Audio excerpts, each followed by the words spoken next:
Good morning, good afternoon, good evening, Jar of Marble dwellers and Jar of Marble curious. My name is Linda and this is Jar of Marbles. I'm so glad that you're here. This week I wanted to talk a little bit about you're always one decision away from a totally different life. Sometimes we need to take 2 steps back, don't we? Or 20. Yeah, true, Bob. Sometimes it would seem like we're taking a few steps back before we feel like we're actually taking 1 step forward. That can be some kind of annoying dance at times, like don't rob yourself of joy because you're behind some arbitrary societal benchmark. Whoa, that's a bit of a beauty, isn't it? Oh, yes, it is. I think so too, Bob. It was your birthday yesterday. Yes, it was, Bob. Happy birthday to me. Yes, that's just... Happy birthday. Happy birthday. Thank you very much, Bob. That's just another year gone, and 62 is the lucky number. You will have, without a doubt, have triumphed and did the thing while overcoming obstacles most other people can't even imagine. Celebrate that. And maybe it's been a while now. Although this may or may not be your most recent story, point is we have to remember what we have overcome, what we have got past, the many players, events and situations that had to appear and align for you to pull off what was required at the time. A situation that may have plagued you for what seemed forever. So don't rob yourself of pride because it took longer than you wanted. I hesitated to write pride because it has and can have negative connotations, being too proud to admit defeat or being wrong, for example. Pride is an emotion that can be both nurturing or poisonous. It's okay to feel proud when you accomplish something great, of course. Feeling proud tastes delicious. It inspires positive behaviour. Being proud is a different thing. It can make you come across as arrogant and self-centred. Being too proud can stop us from asking for help or an overwhelming sense of being right for the sake of not being wrong. That can be a wall that has to come down lest we miss out on the good stuff. Decisions we need to make or feel forced to make will always create a new direction, and oftentimes we can't see it until enough time has passed to see the moving parts from a safe distance. And isn't it a marvellous feeling to be at a distance to see with crystal clarity? Granted, you might not like what you see, but you're safe now. It's done. So it was my birthday yesterday. Oh, I love birthdays. Did you enjoy your birthday? Oh yeah, I always do. Always. Your heart knew what direction to run to, even if consciously you didn't know. So we show up, don't we? We push on and through. We have good days, bad days, overwhelming days, too tired days, I can't go on days, I'm fabulous days, and every day we'll show up. These decisions we make. Hashtag you're always one decision away from a totally different life. We desire that sense of a new era, a new set of circumstances that will allow the fruition of a dream or two. Peace, whatever the dream is. That desire of wanting to feel like things are going to get better. We all need that. That would be hope, wouldn't it be? Yes, Bob, for sure. If we can't change a situation, we can change our mind. Looking back over my 60 plus years, I have done that many times. Sometimes you get the proof, the feedback that you have made the right decision, and many times you may not get feedback of any kind. And that is when owning yourself, being proud of you, and making sure that you are looking after you, and however that looks, is absolutely so important. Oh, yes, absolutely. Fantastic. Good. This journey we call life has its troubles, but we refuse to be defeated. I sometimes cry for what seems like no reason, and I know that stress and concerns, juggling life, a sad movie, a romantic ending, can build up and tears flowing help balance me out. Always a good decision to let those tears flow. Like all things, this too will pass. Along similar lines are the sayings such as that which will not kill us makes us stronger. Friedrich Nietzsche. Or, as Martin Luther King Jr. said, we must accept finite disappointment, but never lose infinite hope. Love that. I recall in my life when I knew I had to move geographically because it was time on a few levels. My eldest daughter would be going to university, and where we were living, way down the coast in Paradise, it just wasn't an option for us. We had lived close to the ocean, as in the vastness of the ocean, east and west, the sea, not far from outside of our windows, the salt in our curtains, and the freshness which was complemented and hugged by the bush, and we loved it. But the time had come. A decision had to be made, and this one decision opened us to a totally different life, a good but different life. I'd met someone who lived in the next city. My 3 children were at different stages of growth. I could have done some things differently. We all could have in some way, but as my mum used to say, you can't put an old head on young shoulders. Thanks, Mum. But I didn't have the head on my shoulders that I do now. Of course, I didn't, but I had courage.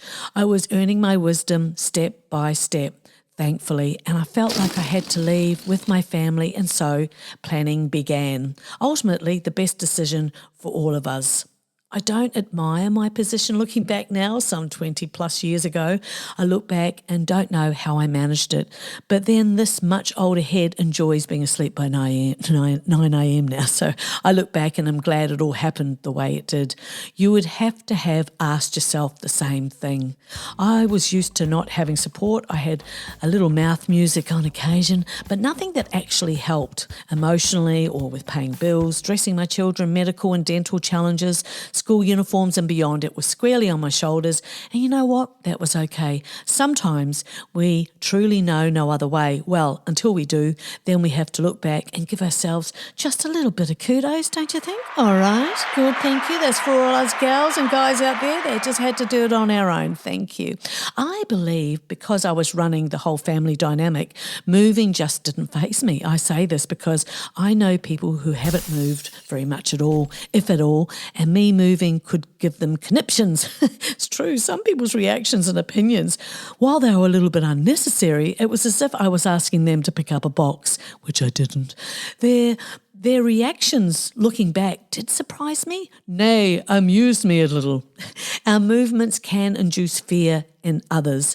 Now, years later, our old true friend, her name being hindsight, gives us a clear view. Looking back now, I'm glad I have good memories.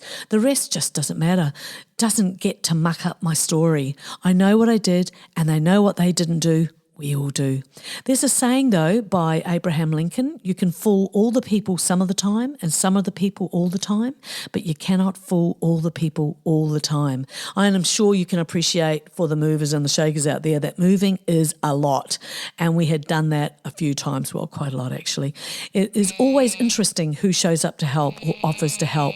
It is a thing, though, isn't it, how people do not roll up to help or say they will and don't when it comes to moving. Hence why I always like to keep my word, for I know how rubbish it feels to just be left to do it on your own, and then they have the nerve to wonder why you never called them. They didn't call you, but why I didn't call them.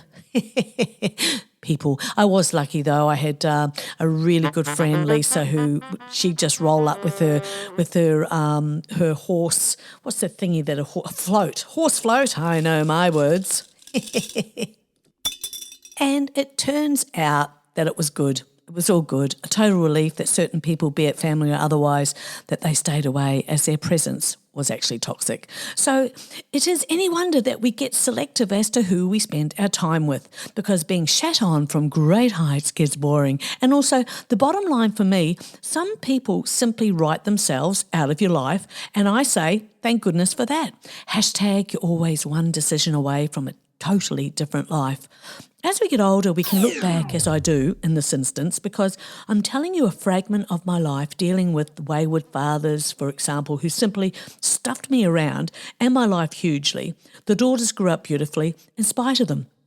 And luckily, we know life is short, but not that short that any of us have any requirement to be friends. You know, you kind of blew that. Ding-dongs. It is said that if you don't forgive, you can't move on. I disagree with that wholeheartedly. If something or someone has no rental space in your head, then why would forgiveness get a mention? Let them live with themselves. The rest is a huge bore to me. That was my yawn. you think it was quite good? I thought it was quite good. That was good. I thought so, Bob, yeah. I've often thought that it was a series of bad actions that could have undermined me in many ways, but it didn't. They were like a fly on my baked beans, just slightly annoying at best. It is no achievement to have treated me with such disrespect and in turn my children. I thought then, as I do now, is that all you got? Meanie boy behaviour. The truth is, until the subject comes up, I never give them a second thought. I don't have to forgive or forget. Look, in truth, it is all forgotten, but I like to be clear that we are not friends. Contrary to popular belief, it is 100% unnecessary to forgive other people in order to deeply heal and transform your own life. Hell yeah. The idea that in order to be able to move on, we must first forgive is absolute nonsense. Feeling pressure to do anything usually indicates that you might be better off not doing the very thing you think you ought to do. Instead, step back, take a deep breath, and go live your life as you see it. I mean, I am an advocate. An advocate? I'm an advocate for that. It is empowering, and doing it your way is the money shot. Sadly, many religions and cultural communities are guilty of imposing this type of hidden pressure on people. Instead, one of the most powerful experiences that helps someone move on is actually when the offender takes responsibility for the harm they have inflicted. But if they don't, you get to decide how it's going to be, okay? Boom. That's it. Thank you. I love being a strong woman, and a strong woman can be seen as a troubled woman or a danger. Well, you can't impose your will on a strong woman, can you? She cannot be easily manipulated, so of course the offenders are going to try label her as troubled. Even better, dangerous. I love that a dangerous woman is a combination of a few other popular tropes. The femme fatale with a modern tough girl edge, a cool girl heightened by the so-called crazy woman. While she might be physically dangerous, the true power and threat of the dangerous woman is emotional. I have been called crazy so many times, it's, well, crazy, but only by people that I'm knocking too close to the truth, that I'm calling them on their crap. Oh, how original. Call a smart woman crazy. You'll have to do a lot better than that. And when you've bashed the good and the sweet out of a woman, you had better sleep with one eye open. Oh, I just love that. Love it. Thank you. The other side of the coin is I have such a good life and everyone I want is in it, and the rest is either their decision not to be in it or they deserve a sniff of my fart. Or maybe they don't. It's that easy, really.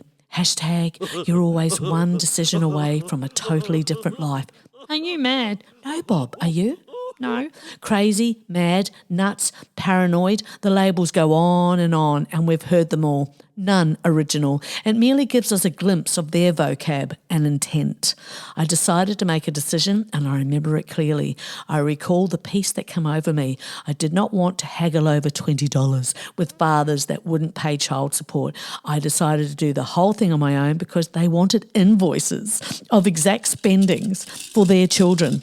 That'll be the day, a ding-dong. Seeing the kids regularly heartbroken did it for me. So I made a decision that gave us a totally different life. My hope that something here will bolster someone up, will help someone to make a decision that means that you aren't relying on anyone or making a decision that will help you long term. I just use and own my own power now. I don't take any unnecessary shite. There was a time when I didn't recognise it. I thought I was just doing the right thing. And what is doing the right thing? I had 3 kids watching me, and luckily I was aware enough that I knew that kids model us. Maybe not on that day or even in coming days, but in the coming years, you better believe it. When we say that, doing the right thing generally means making decisions that are not based on your own personal needs, that don't expand your popularity or enforce your personal beliefs. It means doing what is best for the greater or common good. Some examples are maintaining your character when no one is watching. Well, your kids are watching in this case. I knew I had to, at sight, look like I was cooperating with the fathers at points until I changed the terms and conditions. It was all about being fair and that the kids needed to see their dads. But as time went by, it was clear that it wasn't about the kids. It was about tripping me up. So I didn't want to add to the kids' woes around their dads and sucked up a lot while they were little. But then time went by and they worked it all out. that their fathers were little boys causing them great pain. So somewhere in all of that, I lost myself to a larger degree. While you're busy doing the right thing, you aren't being at all selfish and doing what you want.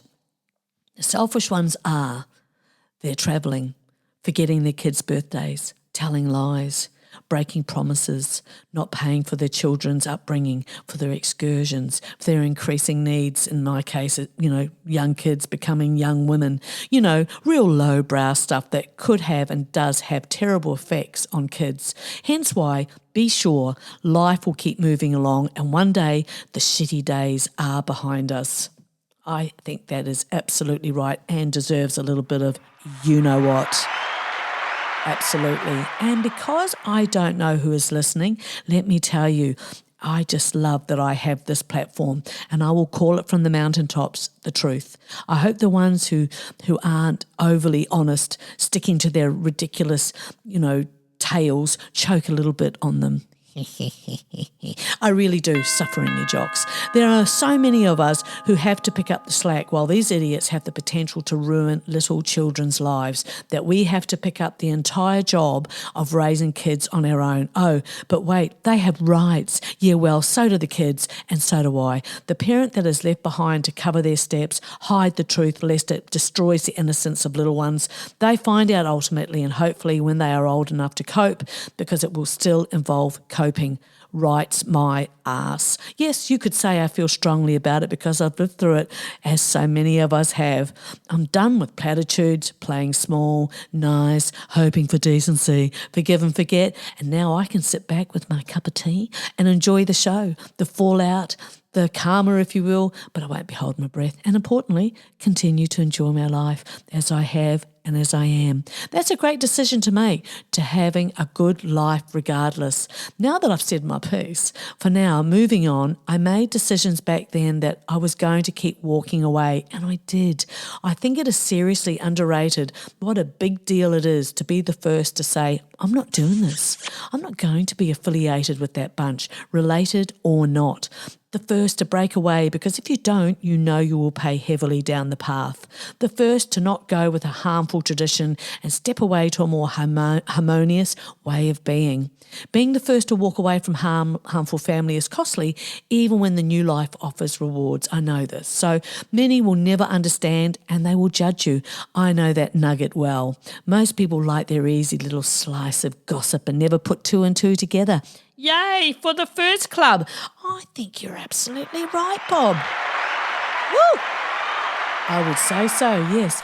Making decisions that points you in a new direction, I feel, is quite exciting because any decision made and stuck to will accrue a new aspect or even a whole new life. For example, this is a conversation I was having with some women friends about ageing.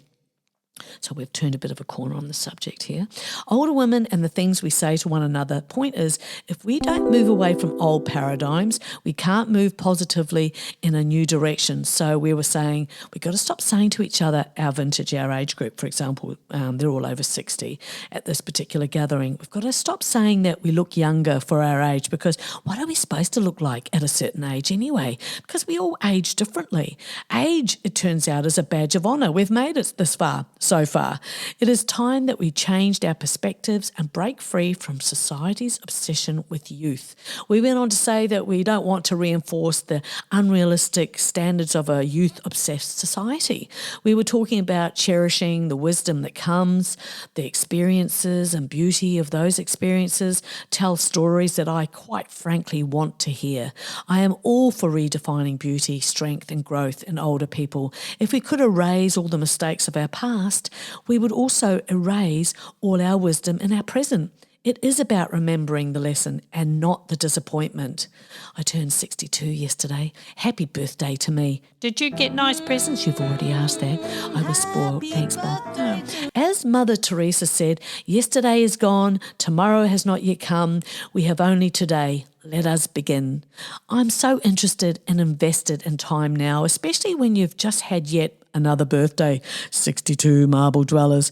Anywho, and as William Penn said, time is what we want most, but what we use worst. Hashtag, you're always one decision away from a totally different life. When I decided to start a podcast with no skills, but just a desire to have a go on making that choice, it turned my life around in a good way, in ways I couldn't have expected. I have deadlines, self-imposed, yes, but I have deadlines. I think a lot about what I'm going to talk about, never knowing if it will be relevant to listeners, but hoping it helps, inspires, or just food for thought. I know from my own experience when in different phases of my life, listening to different authors, reading various passages has helped me hugely. If something gives you peace of mind, there's no price on that, is there? As Bruce Lee said, if you spend too much time thinking about a thing, you'll never get it done. So I'm here to tell you from my own experience, give it, whatever it is, a go. Give it a go. It will change your life. Even if you don't go all the way, it will in all likelihood lead you to next steps. I have heard and seen others do it, and I've done it myself. My true love is music, singing and song composition. It just makes sense to me. Life makes sense to me through music. I have, for someone who loves singing and has done the odd thing here and there, I have been so involved in other things that I have in stages completely forgotten about singing and music. Oh my gosh. A lovely friend, Alice, was with a mutual friend visiting and thought to FaceTime me this particular day. Our mutual friend was a guy I was in a band with over 40 years ago. In fact, we are the only remaining still standing as an alive. And so we have been collaborating in between all our other commitments, and a song I wrote back in 2018 called Reach is coming along beautifully. Now I'm in Australia and he is in New Zealand. Carl is an awesome pianist, so talented, and has organised some sweet sax on the song. And it blew my mind when I heard it for the first time. Got all little goosey bumps, I did. So long story short, we are collaborating, and it is bringing another sweet dimension to my life. Point being, making that decision to accept that invitation from Carl to send one of my songs over and get going has already changed my life. Again, how? It has reminded me that I write and sing. It is a part of me that I have let slide so many times. It actually is quite ridiculous. So it is changing my life. Accept that offer. Answer that letter. Send what someone wants to hear of you. Or answer that email. I know it's a bit more mod squad, isn't it? Do what you need to do, whatever that may be. Just don't give up. Put yourself into the flow of possibilities and see what unfolds. I was thinking after I turned 62 yesterday, happy birthday to me. Let's say I live until I'm 80. That means 18 more birthdays and 18 more Christmases. Not to be a sad sack, but perspective giving, I would say. What can I do? What can you do to make a positive impact in the next coming years? I have a book I've yet to get published. I have many songs that deserve recording. I have a podcast that I want to do till the end of my days, and whatever else falls into my lap, or what I go for to keep on having that totally different life. So all the moving parts of life, the aspects that we never see, and if we're really lucky, we find out and we get to join dots. I say, why not jump into the moving parts and do it anyway? I don't always understand. Not always, but you do a good job trying, Bob. This quote by Zig Ziglar, lack of direction, not lack of time, is the problem. We all have 24-hour days. So true. Oh, my goodness. Having a few projects in the pipeline, it can feel overwhelming at times, but nothing is less exciting than having nothing going on. Time and tide wait for no man, saying by Geoffrey Chaucer. I do like to say, though, time waits for no woe man. Living life with purpose, if that's how you roll, is important. To put it simply, purpose can mean a feeling that the things you do in life are worthwhile. When you have a sense of purpose, you feel that you've made a deliberate choice to act in accordance with your values and goals. It can work the other way around too. Either way, your purpose gives you a sense of being in charge of your life. And that is a great feeling, I do believe, because working life, especially if you're working for someone, can feel like you have no ownership or your life except maybe on the weekend. And for most of us, your purpose does not need to be grandiose. It only needs to be something meaningful to you, and obviously not too antisocial. And As an aside, reviewing the data on heart health and purpose in life from 10 studies of 136,000 people, cardiologist Randy Cohen concluded that people with a low sense of purpose were more likely to have a stroke, heart attack, or coronary artery disease, requiring a stent or bypass surgery. You sure like your research. I do, Bob. Yes, I do. So, yeah, purpose, intention and kindness has to get a mention. Kindness is so hot right now. It's so 2023. Seriously, though, kindness to be the giver of the recipient is lovely. Could bring tears to a pair of specs. I like that saying. Me too, Bob. My mum used to say that one too. I'm looking at the time, and it is that time again. Tick tock, tick tock. Well, Marble Dwellers, it's been grand. Thank you for joining me. I hope you enjoyed this week of, this week's offering. I hope that it helped, inspired, got you thinking in some way. I always hope for that. So say good day to the family. Give the rat a scratch, and I'll see you next time. Okay? Bye.